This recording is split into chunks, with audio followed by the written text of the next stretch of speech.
সালামু আলাইকুম রহমতুল্লাহ। বর্তমান প্রেক্ষাপটে ই ফাস্টফুড অথবা এমআরপি ফাস্টফুড নিয়ে অনেক ভাই ব্রাদার সংকটে আছে, চিন্তা করতেছে আসলে কি করবে।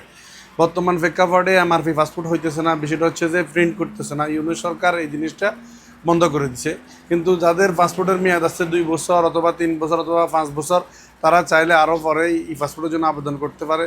তাদের কারণে বিশেষ করে যে সকল বাইরা ই পাসপোর্ট করতে চাইতে, যাদের মেয়াদ আছে 6 মাস 1 বছর চাইতেছে এই অ্যাপার্টমেন্ট নেওয়ার জন্য, অ্যাম্বাসিতে যাওয়ার জন্য ফিঙ্গার দিয়ে পাসপোর্ট করবে, তারা খুব বিভ্রান্তিতে আছে, তারা একটু বিপদে আছে। যে সকল ভাইদের বর্তমান অবস্থায় এমআরপি পাসপোর্টের মেয়াদ আছে 2 বছর 3 বছর, তারা চাইলে এখন একটু অপেক্ষা করলেই ভালো হয়, সমস্যা নেই, পরবর্তীতে ই পাসপোর্ট করতে পারবে।